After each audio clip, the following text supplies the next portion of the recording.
generasi kita atau setelah kita ini bisa tahu dan mengenal tradisi dan budaya bangsanya sendiri. Oke.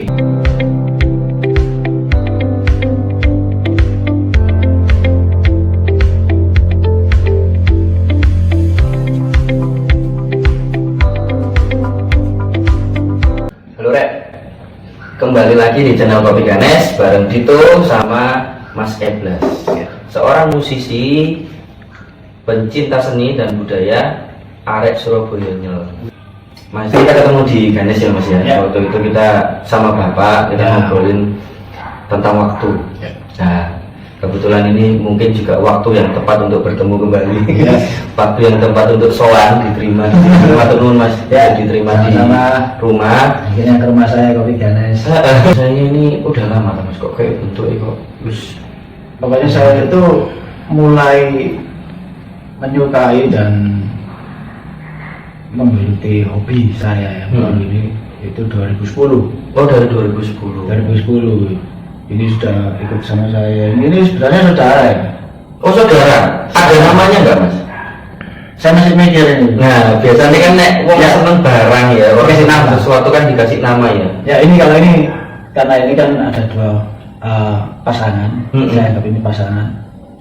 Itu saya kasih nama ini Bonnie and Clyde. Bonnie and Clyde. Bonnie and Clyde. Masuk. Oke. Namanya juga kontennya Kopi Ganes ya, Rek. Jadi kita pasti ada ngobrol tentang budaya. Jika masih ada kaitannya sama Chris ya. Jadi ini tentang pusaka. Ya, gitu Mas. Pusaka. Pusaka itu menurut Mas Eblas itu apa sih Mas? Pusaka itu menurut saya itu sesuatu yang disakralkan. Disakralkan. Ya, menurut saya ya. Itu sesuatu yang disakralkan. Yang dianggap bisa saja itu yang sakral itu apa? Dihormati, suci, sesuatu yang disucikan, sesuatu yang disucikan, yang dihormati, seperti itu. Sama halnya kecintaan kita dengan hal-hal yang lain gitu. Kadang itu kan orang itu kalau kita sudah mensakralkan sesuatu itu nggak sembarang orang boleh megang gitu kan, seperti itu juga. Oke, ini aku dapat cerita sebenarnya pengalaman ya. Sebenarnya pengalaman ini tentang kadang-kadang kalau itu sudah disakralkan oleh seseorang, sudah dianggap itu penting ya, sudah dianggap itu bagian dari diri orang itu. Kadang-kadang orang lain itu nggak sembarangan buat nyentuh gitu. Nah, aku pernah ada cerita waktu itu seorang teman dia datang bawa silo Mas. Silo. Kayak biola yang gede gitu ya silo. Waktu itu kita ngobrol, terus aku mau pindah silonya itu. Silonya itu mau tak pegang, tak pindah, maksudnya di tempat yang lebih aman. Tapi aku habis itu langsung dimarahi. Ya bukan dimarahi, ya apa ya? Ojo, aku aja gitu. Nah, apa itu juga termasuk Mas Eblas kan seniman pemusik ya? Menurut Mas Eblas itu main keyboard, main piano, apa piano itu juga sesuatu yang disakralkan atau piano itu juga pusaka menurut Mas Eblas? Bisa saja seperti itu. Tapi kan hanya orang-orang tertentu saja yang berpikiran seperti itu juga. Nggak semua orang itu ini pusaka atau apa. Tapi orang yang pusakakan itu biasanya ada something dari sesuatu yang dari alat yang mereka sakralkan itu. Misalkan berdampak yang positif untuk dia sendiri. Akhirnya nanti kalau dibawa sembarangan orang itu akhirnya itu mempengaruhi. Bahasa modernnya itu ada istilah kesayangan ya. Iya. Jadi barang ini udah kesayangan walaupun mungkin teman dekat atau saudara, tapi kayaknya kayak gak sah gitu loh dipegang orang gitu kan. Benar ya. Sama kayak misalkan saya suka ini. Jadi sampai saya pesen ke yang lain, boleh kalian minum gelas yang lain tapi jangan minum gelas. Halnya seperti itu juga. Sampai kadang itu kan dibersihin sampai apa, ini sama halnya dengan keris ya, harus disucikan di hari tertentu. Tapi apakah kalau gitu itu kita ini ya syirik ya? Mas bukan soal itu, maksudnya apakah itu kita anggap sesuatu, maksud kita kita sembah gitu? Enggak ya? Menurut saya ya, syirik itu kan ini berdasarkan pemikiran kita saja. Kalau kita ingat di pikiran kita itu kita mendoakan sesuatu ya beda lagi ya. Tapi kalau kecintaan itu kan beda lagi. Gitu. Terus karena aku ngobrol itu pasti lihat bonsai. Aku mau tanya, bonsai ini kan teman-teman seniman itu kan salah satunya juga bilang ini sebuah karya yang agung ya, karya yang sebenarnya punya level tingkatan tertentu atau bisa dibilang level tinggi. Karena sebenarnya apa yang ada di alam coba kita kemas, diekspresikan di dalam bentuk yang lebih kecil ya kan. Kalau seperti bonsai ini apa sama Mas? Maksudnya ono wong sing arep nyekel ojo. Terus Mas Eblas merawatnya itu hati-hati. Ya sama ya. Menurut saya ya sama sih. Dan seperti itu dan juga diberi nama ya. Tapi sebenarnya pemberian nama itu apa sih Mas? Nek untuk orang-orang sebenarnya nggak mungkin gelas bisa dikasih nama, topi dikasih nama, nggak makhluk hidup aja kan. Tapi kan kadang-kadang kan benda mati pun juga dikasih nama. Sebenarnya pemberian nama itu kenapa sih? Kalau menurut Mas Eblas? Ya itu kan gini, pemberian nama itu menurut saya bentuk kecintaan kita aja. Kalau kita sudah cinta kan kita akhirnya tahu nama-nama ini nanti saya tahu kalau nama ini saya harus seperti apa. Kalau yang ini harus. Kadang-kadang kita kayak begitu. Nama itu juga kadang-kadang mencirikan karakter dia. Mencirikan karakter. Iya, mencirikan karakter. Kadang-kadang kayak langka. Ibaratnya mungkin susah ditata misalnya bonsai, susah ditata lagi jening ini. Tapi misalnya kalau dia kena panas, kena dingin dia nggak bermasalah, namanya juga beda juga ya berarti. Sama kayak ini kan karena ini mereka saya seperti jual dia saya kasih nama aja agak keren, Bonnie and Clyde. Padahal mereka perampok ya, story. Tapi mereka berhasil merampok hati saya. Makanya oke. Karena itu saya kasih nama dia Bonnie and Clyde. Karena dia merampok hati saya. Mantap. Enggak itu sama sih kalau di Kopi Ganes membahas tentang perkarisan ya. Iya, karena kalau sama sih sebenarnya. Menurut kami pusaka maksudnya keris itu juga salah satu yang bisa kita bilang pusaka. Kenapa kita bilang pusaka? Karena dari awal terbentuknya, pembuatannya pun ini bukan sesuatu yang sesuatu yang kayak sederhana gitu. Ini benar-benar dipikirkan bentuknya, terus nanti tujuan fungsinya dia dibuat itu untuk apa dan untuk siapa. Gitu. Makanya kita sendiri sih. Kalau untuk urusan ada yang bilang keris itu senjata kita monggo silakan bilang, tapi kalau buat kami, buat Kopi Ganes, mungkin buat teman-teman yang juga dekat dengan Kopi Ganes, mungkin kita sepakat menganggap keris itu juga pusaka.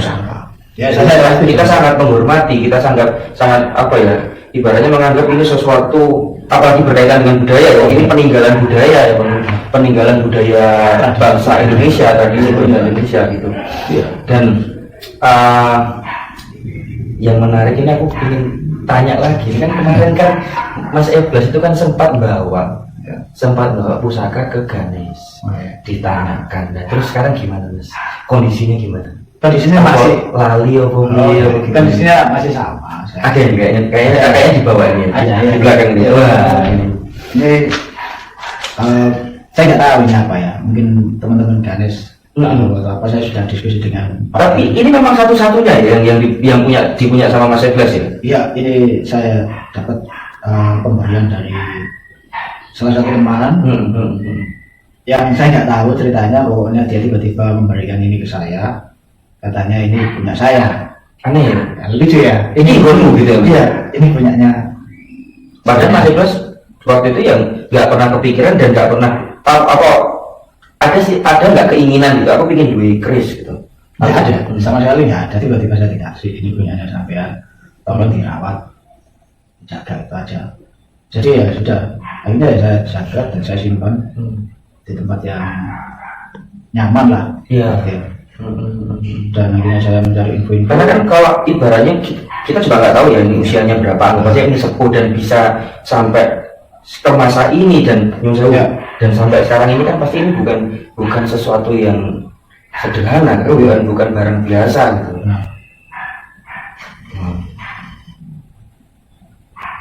Ini pusaka, sesuatu yang disakralkan. Dan kadang-kadang nggak cuma ini. Jadi kalau misalnya Mas Eblas itu mungkin pusakanya Mas Eblas sebagai seorang pemusik. Ada piano, sebagai seniman seni rupa mungkin ada bonsai gitu ya. Dan itu sebenarnya punya pusaka-pusaka itu ada sing Mas. Sing bikin nyaman, sing apa gitu. Justru apa ya? Seperti menghibur hati kita. Yang aku pernah tahu soal pusaka, soal keris, teman pernah cerita kalau pada masanya keris itu melambangkan orang tersebut. Jadi kadang kalau lagi ada undangan gitu ya, aku guys atau gue gitu, misalnya Mas Iblas nggak bisa datang ke Kopi Ganes, itu Mas Iblas itu bisa menitipkan ke orang, ke siapapun untuk membawa, untuk ditaruh di sana untuk menandakan ini aku ada. Jadi menandakan kehadiran. Sudah sebegitunya loh. Itu kenapa? Menurut saya itu menariknya bangsa kita ya. Kenapa itu membuat saya tertarik untuk mengupas? Nek, HP iso gak ya? Nah, Aku nggak iso teko HP gue yang hilang. Kan tahu ya. Tapi kalau kayak gini, kayak memberikan identitas gitu. Jadi aku nggak orang ini nggak perlu datang, tapi benda ini bisa menjadikan identitasnya beliau. Ya, karena mungkin saja seperti ini. Kalau misalkan identitas kita diekspresikan dengan keris atau apapun, karena nggak ada duanya. Iya. Jadi walaupun itu hilang terus ditemukan, itu punyanya siapa itu tahu. Sama dengan hal-hal yang lain kan, seperti karya misalnya saya di dunia kesenian, saya membuat sebuah lagu, meskipun mau dicuri atau apa, kita tahu itu karya siapa. Iya, jadi kayak ada ciri khasnya. Ciri khasnya dengan bonsai juga. Orang melihat, orang mendengar, oh ini pasti Guninggi. Gitu. Iya, sama. Bonsai kalau hilang atau apa, terus tiba-tiba bonsai itu ketemu lagi di Pangandaran. Ini kan punya saya, karena tidak ada yang menyamai juga.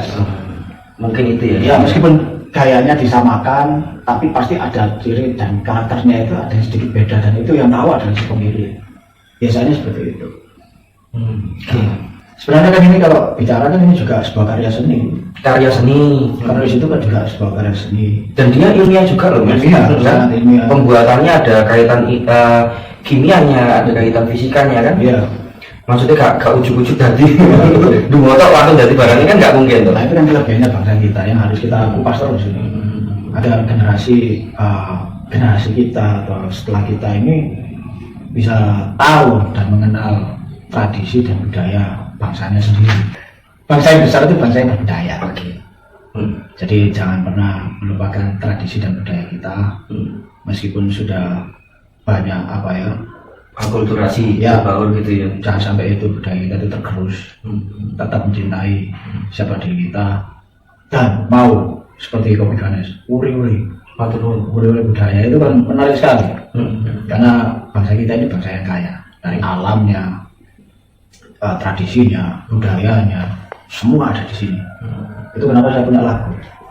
Itu karena saya terinspirasi dengan hal semacam itu. Saya buat lagu yang mungkin insya Allah ya segera rilis. Oke. Java Paradise. Java Paradise. Ya. Itu karena terinspirasi dengan ketertarikan saya ya seperti Kopi Ganes. Mencari. Ternyata menarik sekali bangsa ini. Sangat menarik dan sangat berkarakter. Itu loh, jadi sebenarnya kita itu bangsa yang berkarakter, yang memiliki identitas, cuman mungkin sekarang masih ngeblur ya, masih istilahnya, masih tersamarkan. Jadi ayo semangat, ayo bangkit. Ya. Alah, corona itu lewat ya, Mas.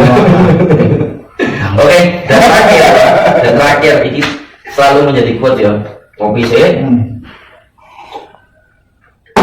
Oke deh, wong Jawa ojo lali Jawa nih, matur nuwun.